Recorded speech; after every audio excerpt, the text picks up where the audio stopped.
Hi, Bruno Jr. here. Our podcast, Busting Addiction and Myths, is sponsored by SafeHouseRehab.com.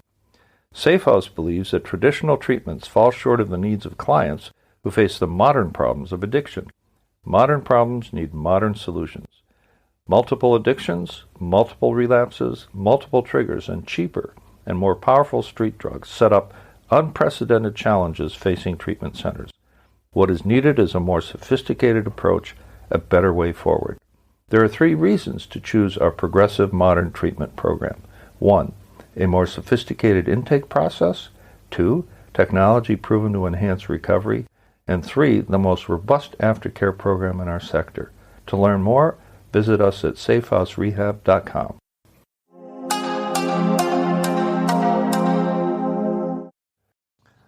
Hi, Bruno J. This is Season 13, Episode 5. I want to talk today about an idea that is still hanging around, and it's still a problem for many people, and that is not everyone can recover. So I've entitled this podcast, this episode, Recovery is for Everyone. Just in case you thought you or someone like you or someone not like you at all, an other, could not recover from a deadly serious disorder like addiction, I want you to think again. And just in case you believe, as many mistakenly do, that an addict or alcoholic needs to hit bottom before he or she wakes up and makes themselves ready to accept help, you are waiting for some magic to happen that may never materialize. You could watch a friend go down and down. You could witness the self-destruction of your own son. You could agonize over whether or when your loved one will make the decision that will change his direction and save his life and your sanity. It doesn't have to be that way. You can and you should try to intervene, and one of the best tools is to go and order the book called Love First by Jeff and Deborah J. They will not only teach each of you the language of the addict and alcoholic, but they will guide you on how to go about organizing an intervention, even if you decide to hire a professional. The good folks at shatterproof.org have provided us with a roadmap of the recovery process to give you a sense of what the typical path to success really looks like. So here are 5 major milestones to look at for the family or for the addict or alcoholic himself. The number 1 stage is pre-contemplation. At this stage, someone might be aware there's a problem, but they place blame on something else. Genetics, trauma, an abusive childhood, mental illness, a bad marriage, instead of acknowledging that they have a disease. Number 2, contemplation. Someone in this stage may be aware there is a problem, but they feel hopeless because they struggle to imagine a solution. They're not ready to make a change. They have not actively sought out any form of help or information. Not quite yet. Number 3, preparation. Someone, the mom or the addict himself, begins making plans to change things. Because they are not convinced things will go better or that their plan might work, they are ambivalent. Someone or something provokes a profound change in their thinking. Perhaps this stage is best expressed as, I'm sick and tired of being sick and tired. Number 4, treatment. Many times treatment is the shortest path of the recovery journey because it is, simply put, the stage where one makes a U-turn from addictive thinking and behavior to a healthy way of living. It's not unusual for treatment in the formal sense to take 30 to 60 days. Number 5 is recovery. This final stage is where the active recovery occurs, and it really doesn't end. People in this stage initially need a lot of support, then actively find and use the tools to grow as humans in recovery, which is the whole point. Shatterproof goes on to say this, while not everyone will experience relapse, some people do. Relapse does not mean failure. In fact, experiencing recurrences and symptoms is normal, just like any other chronic illness. This is why harm reduction practices are so important. So exactly what is harm reduction? According to the NIH, the U.S. National Institutes of Health, harm reduction helps people who use drugs avoid negative effects like infection or overdose. But it's also more than that. In addition, many understand harm reduction as a way to meet people where they are with kindness and respect.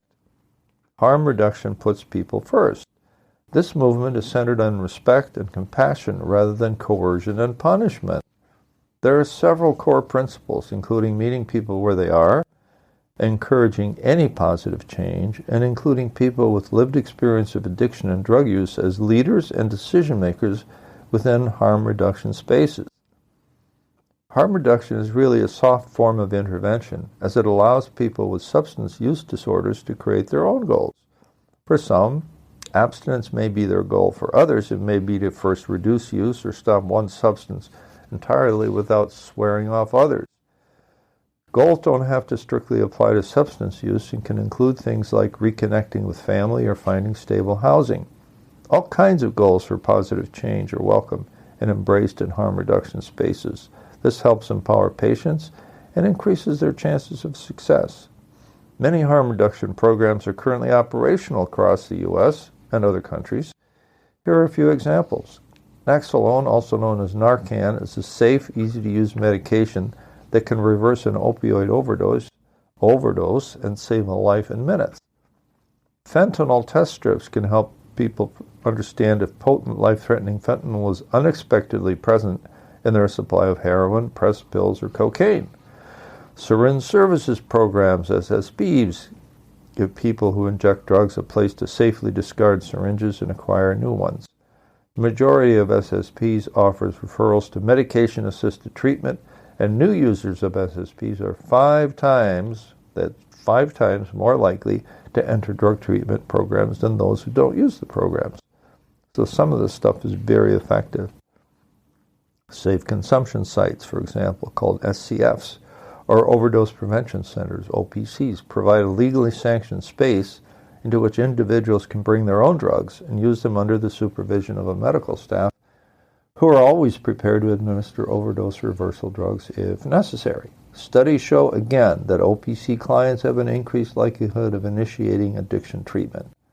Harm reduction does not enable drug use. Instead, it replaces coercion with compassion. Research shows that involuntary addiction treatment is not effective and can increase the risk of an overdose.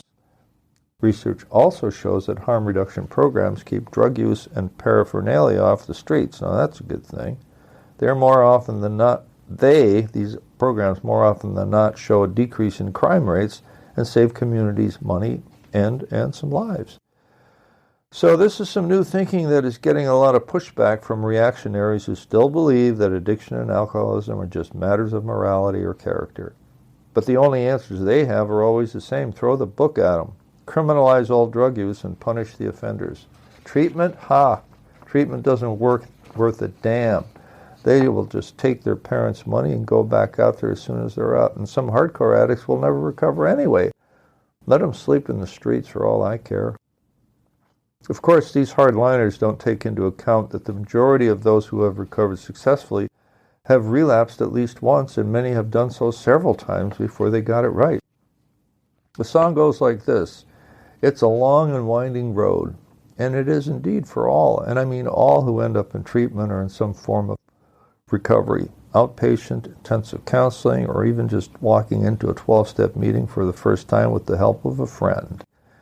No two recovery stories are alike, and no one can say with any compassion in his heart that certain people are doomed, because that is simply not so. I have known fully recovered alcoholics with more than 10 years of continuous sobriety who have had as many as 11 convictions for driving while drunk. That guy, the guy I'm talking about, served 6 years in prison for his drunk driving and injuring several people in car accidents, including himself. He serves others today by carrying this message into the prisons and jails in his state of Wisconsin. That's his way of demonstrating his gratitude. Do you know what his message is?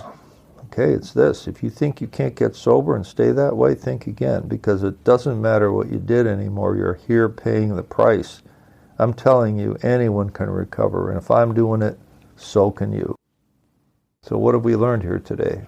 We've learned that 1, waiting for an addict to hit bottom before they decide to get help could be as good as a death sentence. Intervention must be considered in some form, whether by a professional or by a well-organized group of family and friends. 2, for those unfamiliar with the thought process of an alcoholic or addict who is unsure of whether they should seek help, a family member or friend should contact an addictions counselor at a treatment center to help understand the path to potential recovery. 3, Harm reduction strategies are a soft form of intervention, allowing the addict alcoholic to make their own decisions based on where they are and where they want to be. It's a new form of thinking that has helped many communities make life better for all. Number 4, the bottom line is that anyone at all can recover. Recovery is for everyone. Many longtime addicts and alcoholics have lost hope that they too can recover. Therefore, we as recovering people have an obligation to share the truth of the matter. And finally, number 5, some of the most convincing success stories come from people who hit a very low bottom, survived, tried several times to get sober, and finally succeeded. They show their gratitude by carrying the message of hope to others in dire straits.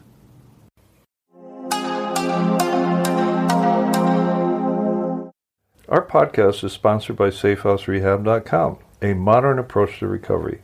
To learn more, visit us at SafeHouseRehab.com.